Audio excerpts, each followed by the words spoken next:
सूरज की किरणों में अमृत का मोह प्रकाश, हर नई सुबह के साथ यीशु राजा है आप। अंधकार से जो लड़ती उसकी वाणी है आप, उसकी वाणी है आप, उसकी वाणी है आप। अमृत वाणी, अमृत वाणी, अमृत वाणी, अमृत वाणी, अमृत वाणी।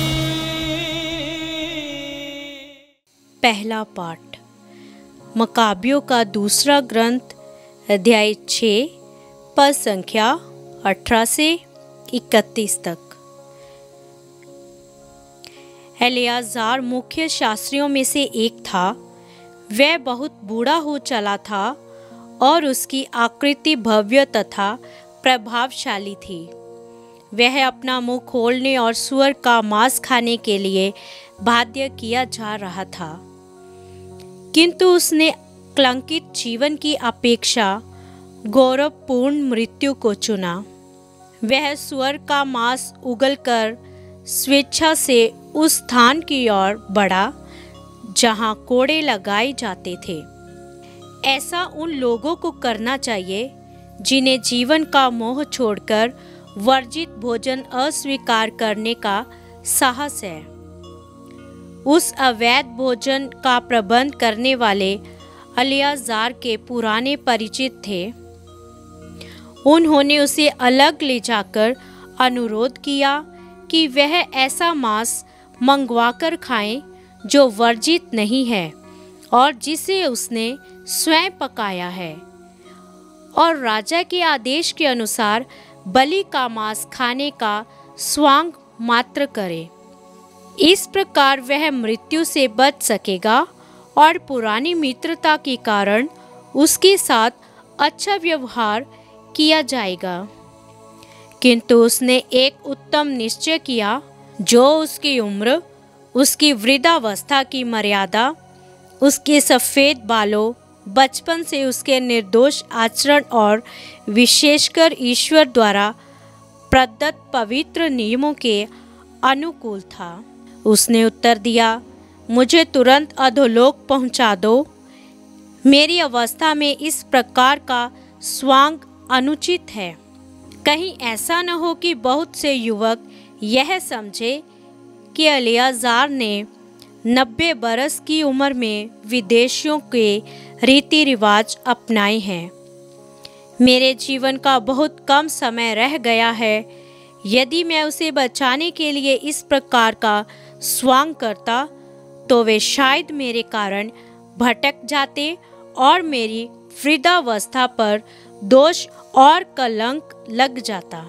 यदि मैं इस प्रकार अभी मनुष्यों के दंड से बच जाता तो भी चाहे जीवित रहूं अथवा मर जाऊं, मैं सर्वशक्तिमान के हाथ से नहीं छूट पाता। इसलिए यदि मैं अभी साहस के साथ अपना जीवन अर्पित करूंगा तो मैं अपनी वृद्धावस्था की प्रतिष्ठा बनाए रखूंगा और युवकों के लिए यह अच्छा उदाहरण प्रस्तुत करूंगा कि किस प्रकार पूज्य तथा पवित्र विधियों की रक्षा के लिए कोई स्वेच्छा से और आनंद के साथ मर सकता है। यह कहकर एलियाजार सीधे उस स्थान की ओर बढ़े जहां कोड़े लगाए जाते थे। जो पहले उनके साथ सहानुभूति दिखलाते थे, वे अब उसके साथ दुर्व्यवहार करने लगे, क्योंकि एलियाजार ने उनसे जो कहा था वह उन्हें मूर्खता ही लगी।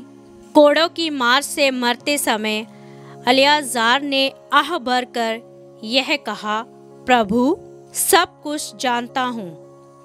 वह जानता है कि मैं मृत्यु से बच सकता था।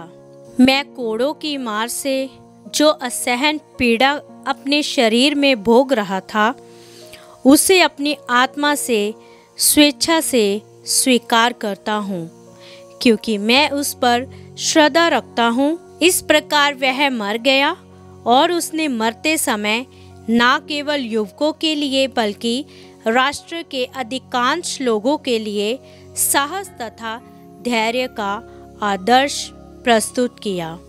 यह प्रभु की वाणी है। ईश्वर को धन्यवाद। भजन अनुवाक्य। प्रभु मुझे संभालता है। प्रभु मुझे संभालता है। हे प्रभु, कितने ही हैं मेरे शत्रु, कितने ही मुझसे विद्रोह करते हैं, कितने ही मेरे विषय में यह कहते हैं, उसका ईश्वर उसकी सहायता नहीं करता। अनुवाक्य। प्रभु मुझे संभालता है। हे प्रभु, तू ही मेरी ढाल और मेरा गौरव है। तू ही मेरा सिर ऊपर उठाता है। ज्यों ही मैं प्रभु की दुहाई देता हूँ, वह अपने पवित्र पर्वत से मुझे उत्तर देता है। अनुवाक्य। प्रभु मुझे संभालता है। मैं अपनी शैया पर लेटकर सो जाता और फिर जागता हूँ, क्योंकि प्रभु मुझे संभालता है। मैं उन लाखों शत्रुओं से नहीं डरता जो चारों ओर मेरे विरुद्ध खड़े हैं। अनुवाक्य। प्रभु मुझे संभालता है। जय घोष। ईश्वर ने हमको पहले प्यार किया और हमारे पापों के प्रायश्चित के लिए अपने पुत्र को भेजा है। हालेलुया। संत लूकस के अनुसार पवित्र सुसमाचार अध्याय 19 पद संख्या 1 से 10 तक। यीशु यरीको में प्रवेश कर आगे बढ़ रहे थे। यक्यूस नामक एक प्रमुख और धनी नाकेदार ये देखना चाहता था कि यीशु कौन है, परंतु वह छोटे कद का था, इसलिए वह भीड़ में उन्हें नहीं देख सका। वह आगे दौड़कर यीशु को देखने के लिए एक गुल्लर के पेड़ पर चढ़ गया, क्योंकि वह उसी रास्ते से आने वाले थे। जब यीशु उस जगह पहुंचे तो उन्होंने आंखें ऊपर उठाकर यक्यूस से कहा, यक्यूस, जल्दी नीचे आओ, क्योंकि आज मुझे तुम्हारे यहाँ ठहरना है। उसने तुरंत उतरकर आनंद के साथ अपने यहाँ यीशु का स्वागत किया। इस पर सब लोग ये कहकर बुनबुनाने लगे, ये एक पापी के यहाँ ठहरने गए। यक्यूस ने दृढ़ता से प्रभु से कहा, प्रभु देखिए, मैं अपनी आधी संपत्ति गरीबों को दूंगा, और मैंने जिस लोगों के साथ किसी बात में बेईमानी की है, उन्हें उसका 4 गुना लौटा दूंगा। यीशु ने उससे कहा, आज इस घर में मुक्ति का आगमन हुआ है, क्योंकि ये भी इब्राहिम का बेटा है। जो खो गया था, मानव पुत्र उसी को खोजने और बचाने आया है। प्रभु का सुसमाचार। क्रिस्त की